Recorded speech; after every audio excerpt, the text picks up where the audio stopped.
ইরানের সঙ্গে সংঘাতের সময় জুড়ে ট্রাম্প বিভিন্ন লক্ষ্য তুলে ধরেন, যেমন ইরানের পারমাণবিক কর্মসূচি বন্ধ করা, সামরিক শক্তি ধ্বংস করা এবং শাসন ব্যবস্থার পরিবর্তন ঘটানো। যুদ্ধের অন্যতম গুরুত্বপূর্ণ ইস্যু হয়ে ওঠে হরমুজ প্রণালী, যার মাধ্যমে বিশ্বের প্রায় 20% তেল পরিবহন হয়। যুদ্ধের আগে যেখানে ইরান এই পথ উন্মুক্ত রেখেছিল, সেখানে এখন যুদ্ধবিরতির চুক্তির পরও প্রণালীটির নিয়ন্ত্রণ ইরানের হাতেই থাকছে। ইরানের পররাষ্ট্রমন্ত্রী আব্বাস আরাকচি জানিয়েছেন, যুক্তরাষ্ট্র হামলা বন্ধ করলে তারা নিরাপদ নৌ চলাচল নিশ্চিত করবে।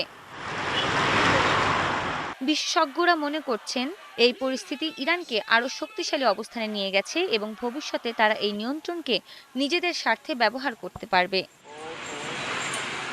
যুক্তরাষ্ট্র দাবি করছে তারা ইরানের সামরিক সক্ষমতা দুর্বল করেছে, তবে সাবেক মার্কিন জেনারেল জোসেফ বোটেল বলেন, ইরানের সামরিক শক্তি ক্ষতিগ্রস্ত হলেও তা পুরোপুরি ধ্বংস হয়নি।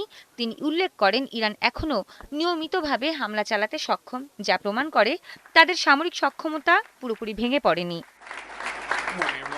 যুদ্ধের শুরুতে ট্রাম্প দাবি করেছিলেন, ইরান খুব শিগগিরই পারমাণবিক অস্ত্র তৈরি করতে পারে, তবে বিশেষজ্ঞরা এ নিয়ে দ্বিমত পোষণ করেন।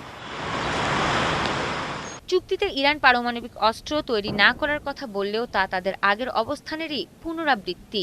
বিশ্লেষকরা মনে করছেন, যুদ্ধের অভিজ্ঞতা ইরানকে আরও বেশি পারমাণবিক সক্ষমতা অর্জনের দিকে ঠেলে দিতে পারে।